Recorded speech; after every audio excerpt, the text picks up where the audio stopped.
നമ്മുടെ രാജ്യത്തിന്റെ തലസ്ഥാനത്ത് ഭരണകൂടത്തിന്റെ മൂക്കിന് താഴെ എവിടെയും CCTV-കൾ നിറഞ്ഞിരിക്കുന്ന ഡൽഹിയിൽ സൈനികരും അർദ്ധസൈനികരും പോലീസും കമാൻഡോകളും ഒപ്പം തന്നെ ഇന്റലിജൻസ് ബ്യൂറോയുമൊക്കെ 24 മണിക്കൂറും അരിച്ചു പറക്കുന്ന ഡൽഹിയിൽ ഇവിടെ കാണാതാകുന്നവരെ പറ്റിയുള്ള ആശങ്കയാണ്. കൊച്ചുകുട്ടികളും സ്ത്രീകളും അടങ്ങുന്ന വലിയൊരു വിഭാഗം ആളുകളെ ദിവസേന കാണാതാകുന്നു. ശരാശരി 58 പേരെ ഒരു ദിവസം കാണാതാകുന്നു എന്നാണ് റിപ്പോർട്ട്. ഡൽഹിയിൽ മാത്രം. എന്തേ ഇങ്ങനെ സംഭവിക്കാൻ? ഇവർ എവിടെ പോകുന്നു? ഇവർക്ക് എന്താണ് സംഭവിക്കുന്നത്? ഇത്രയും സുരക്ഷാ സന്നാഹങ്ങളുള്ള ഡൽഹിയിൽ നിന്ന് ഇത്രയധികം കാണാതാകലുകൾ തീർച്ചയായും ആശങ്ക ഉണ്ടാക്കുന്നതാണ്. ഡൽഹിയിൽ ഇങ്ങനെയെങ്കിൽ മറ്റുള്ളിടത്ത് എങ്ങനെയാകണം? എന്തുകൊണ്ട് അതൊന്നും പുറത്തറിയുന്നില്ല?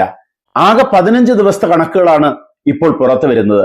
2026 ജനുവരി 1 മുതൽ 15 വരെയുള്ള കണക്കുകൾ. ഈ കണക്കനുസരിച്ച് ഡൽഹിയിൽ നിന്നും കാണാതായത് 800-ലധികം ആളുകളെയാണ്. അതിൽ 509ഓളം സ്ത്രീകളും കുട്ടികളുമാണ്.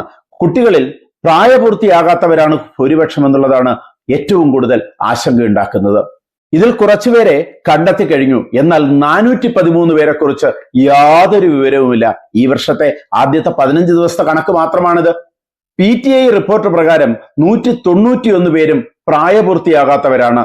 അതിൽ തന്നെ 8 മുതൽ 12 വയസ്സ് വരെയുള്ളവർ 13 പേരുണ്ട്. 8 വയസ്സിന് താഴെ പ്രായമുള്ളവർ 15 പേരാണ്. ഇവർക്ക് എന്താണ് സംഭവിച്ചത്? ഇവർ എവിടെ പോയി? കാണാതായതിൽ ടീനേജുകാർ 71% കാണാമറയത്താണ്.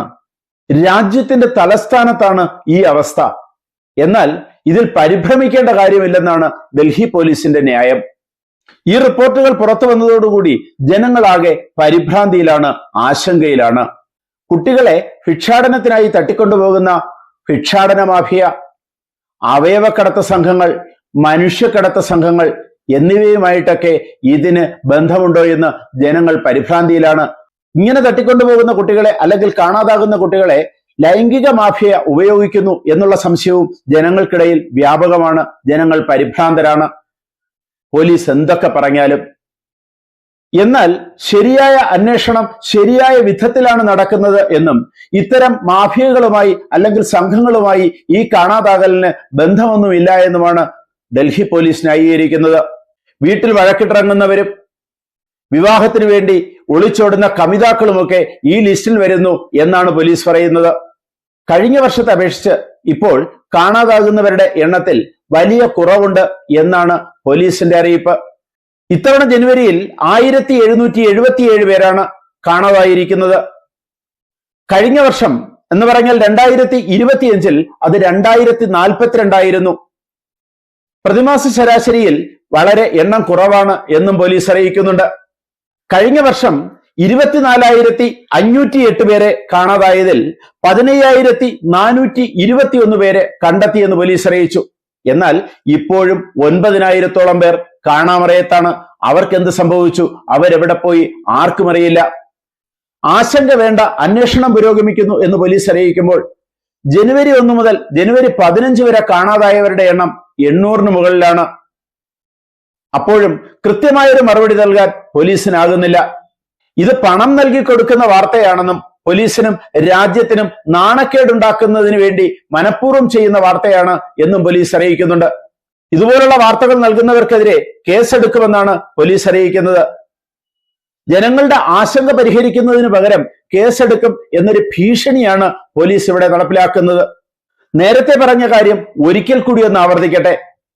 ഇത്രയധികം CCTV-കൾ, പോലീസ്, അർദ്ധസൈനിക വിഭാഗങ്ങൾ, സൈനികർ, ഒപ്പം തന്നെ IB ഉദ്യോഗസ്ഥർ, മിലിറ്ററി ഇന്റലിജൻസ്, ഡൽഹി മുഴുവൻ അരിച്ചു പറക്കുന്ന കേന്ദ്രത്തിന്റെ കണ്ണുകൾ, സംസ്ഥാന പോലീസിന്റെ കണ്ണുകൾ.